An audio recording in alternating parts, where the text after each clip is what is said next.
ഈ മാസം ആദ്യത്തെ ആഴ്ചയിൽ എടത്തൂർ MLA ശ്രീമതി വിദ്യാ ബാലകൃഷ്ണൻ അവർക്ക് ഇങ്ങനെ ഒരു ഫോൺ കോൾ വരുന്നു. ഡൽഹിയിൽ നിന്ന് പ്രിയങ്ക ഗാന്ധി MP അവരുടെ ഓഫീസിൽ നിന്നാണ് പേര് പറഞ്ഞു വിളിക്കുന്നതെന്നും മന്ത്രിസ്ഥാനം കിട്ടാൻ സാധ്യതയുണ്ട്, അതിന് ഇത്ര പൈസയുടെ ചിലവുണ്ട് എന്നൊക്കെ പറഞ്ഞു വിളിച്ചു. ആ പൈസ അവർക്ക് എത്രയും പെട്ടെന്ന് എത്തിച്ചു കൊടുക്കണം, ഇല്ലെങ്കിൽ അവർ ആരെങ്കിലും വേറെ സ്ഥലം പറഞ്ഞു, കോഴിക്കോട് അല്ല വേറെ സ്ഥലം. അവരത് 2-3 പ്രാവശ്യം അത് ഒന്നും കൂടെ ഫോണൊക്കെ ക്ലാരിറ്റി നോക്കി അവരന്വേഷിച്ചപ്പോൾ അവർക്ക് മനസ്സിലായി ഇതൊരു വ്യാജമായ കോളാണെന്ന്. പിന്നീട് നോക്കുമ്പോൾ ഇത് പല സ്ഥലത്തും ഈ കോൾ വന്നിട്ടുണ്ട്. അവർ ഞങ്ങളെ സംബന്ധിച്ചൊരു കേസ് പരാതി പറഞ്ഞപ്പോൾ എന്നോട് പരാതി പറഞ്ഞു. 12-ാം തീയതി ഞങ്ങളിതൊരു കേസ് രജിസ്റ്റർ ചെയ്തു. അപ്പോൾ അതേ സമയത്ത് തന്നെ വയനാട് ഷാഫി പറമ്പിൽ MP അവർക്കും ഡീൻ കുര്യാക്കോസ് അദ്ദേഹത്തിൻ്റെയും പേരിലും ഇതേപോലെ കോൾ വന്നിട്ടുണ്ട്. വേറെയും ചില കോളുകൾ വന്നതായിട്ട് ഞങ്ങൾക്ക് വിവരം ലഭിച്ചു. ഇതിൻ്റെ ഞങ്ങളുടെ സൈബർ കോഴിക്കോട് സിറ്റിയുടെ സൈബർ ടീം അസിസ്റ്റന്റ് കമ്മീഷണർ പ്രദീപിൻ്റെ നേതൃത്വത്തിൽ ഒരു ടീമിനെ രൂപീകരിച്ചു. അപ്പോൾ അതിൻ്റെ പ്രാഥമികമായ വെരിഫിക്കേഷനിൽ മനസ്സിലായി ഈ പ്രതികൾ ഡൽഹി കേന്ദ്രീകരിച്ചാണ് പ്രവർത്തിക്കുന്നത്. കുറേ വിവരങ്ങൾ ലഭിച്ചു. അവിടെ നല്ല രീതിയിലൊരു ഫീൽഡിലും ടെക്നിക്കലുമായിട്ട് അന്വേഷണം നടത്തേണ്ടതുണ്ടാകും എന്ന അനുമാനത്തിൽ DCP പതൻ സിംഗ് IPSൻ്റെ നേതൃത്വത്തിൽ ഒരു ടീം ഇവിടുന്ന് ഡൽഹിയിലേക്ക് പുറപ്പെട്ടു.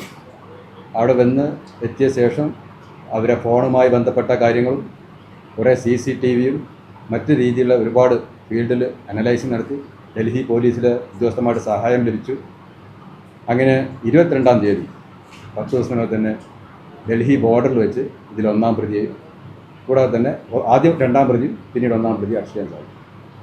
യഥാർത്ഥ പ്രതികൾ അതിനു മുമ്പ് ഈ ഫോണിൻ്റെ അതെല്ലാം വ്യാജമായ രീതിയിലും അല്ലാത്ത രീതിയിൽ മോഷണം പോയ ഫോണുമൊക്കെയുള്ള ഉടമകളൊക്കെ ഞങ്ങൾ ആദ്യം കണ്ടെത്തിയിരുന്നു. അവർക്കൊന്നും കേസിൽ ബന്ധമില്ലാന്ന് മനസ്സിലായി. പക്ഷേ പല രീതിയിലുള്ള ഞങ്ങളുടെ ചോദ്യം ചെയ്യലും മറ്റ് ടെക്നിക്കൽ അനലൈസിസും CCTV ഫുട്ടേജുകളുടെ പരിശോധനയും ഒരുപാട് CCTV ഫുട്ടേജുകളൊക്കെ പരിശോധനയുടെ അടിസ്ഥാനത്തിലാണ് യഥാർത്ഥ പ്രതികളെത്തിയത്.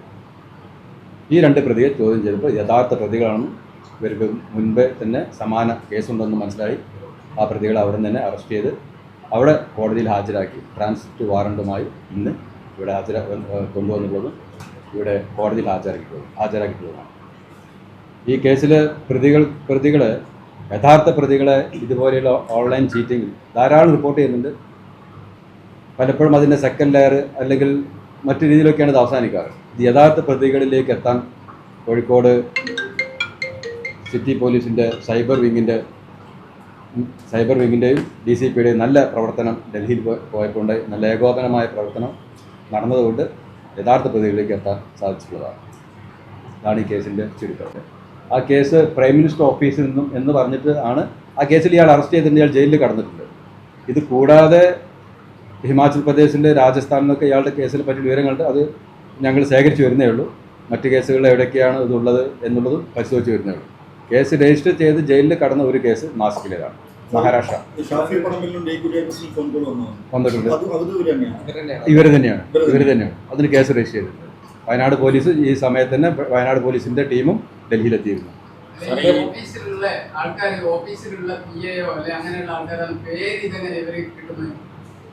അക്കാര്യങ്ങളൊക്കെ നമ്മൾ അന്വേഷിക്കുന്നു. പല കാര്യങ്ങളും നമുക്ക് പബ്ലിക് ഡൊമൈനിൽ അവൈലബിൾ ആയിരിക്കും. മറ്റു രീതിയിലുള്ള അന്വേഷണങ്ങളൊക്കെ നടത്തുന്നുണ്ട്.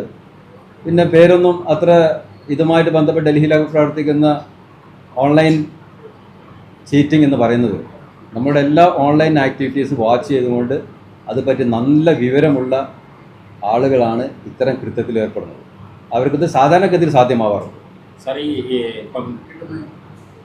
അക്കാര്യങ്ങളൊക്കെ നമ്മൾ അന്വേഷിക്കുന്നു. പല കാര്യങ്ങളും നമുക്ക് പബ്ലിക് ഡൊമൈനിൽ അവൈലബിൾ ആയിരിക്കും. മറ്റു രീതിയിലുള്ള അന്വേഷണങ്ങളൊക്കെ നടത്തുന്നുണ്ട്. പിന്നെ പേരൊന്നും അത്ര ഇതുമായിട്ട് ബന്ധപ്പെട്ട് ഡൽഹിയിലൊക്കെ പ്രവർത്തിക്കുന്ന ഓൺലൈൻ ചീറ്റിംഗ് എന്ന് പറയുന്നത് നമ്മുടെ എല്ലാ ഓൺലൈൻ ആക്ടിവിറ്റീസ് വാച്ച് ചെയ്തുകൊണ്ട് അതുപറ്റി നല്ല വിവരമുള്ള ആളുകളാണ് ഇത്തരം കൃത്യത്തിൽ ഏർപ്പെടുന്നത്. അവർക്കിത് സാധാരണഗതിയിൽ സാധ്യമാവാറുണ്ട്.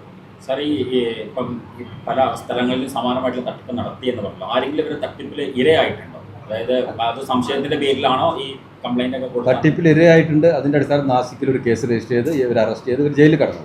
ഇതേപോലുള്ള MLA അങ്ങനെ BJP അത് ഇതുപോലെ തന്നെ ഇതുപോലെ മന്ത്രിസ്ഥാനം. മന്ത്രിസ്ഥാനം വാഗ്ദാനം ചെയ്ത് മറ്റ് പാർട്ടികൾ അത് പ്രൈം മിനിസ്റ്റർ ഓഫീസിൽ നിന്ന് പറഞ്ഞിട്ടാണ് അന്ന് ഇയാൾ ബന്ധപ്പെട്ടിരുന്നത് നാസിക്കിൽ പണം കൊടുത്തിരുന്നു.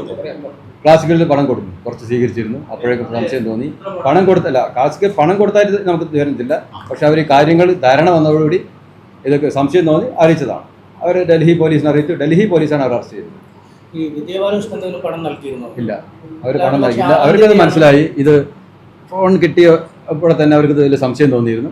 അവരാ കാര്യം അപ്പോൾ തന്നെ വെരിഫൈ ചെയ്തു.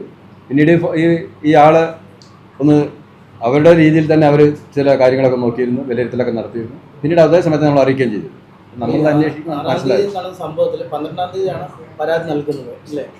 ഇതിന്റെ യാഥാർത്ഥ്യം എന്താണെന്ന് മനസ്സിലായി. പക്ഷെ അയാൾ അല്ലാത്ത രീതിയിലൊന്ന് ഞങ്ങൾ നോക്കിയിരുന്നു. ഇത് എങ്ങനെയെങ്കിലും ഇയാളെ കണ്ടെത്താൻ സാധിക്കുന്ന മാർഗങ്ങൾ ഞങ്ങൾ അതിൽ നോക്കിയിരുന്നു. ഈ കേസിന് മുമ്പ് അതെ, ശരിയാണ്. കേസിന് മുമ്പ് ഞങ്ങൾ വെരിഫിക്കേഷൻ നടത്തിയിരുന്നു.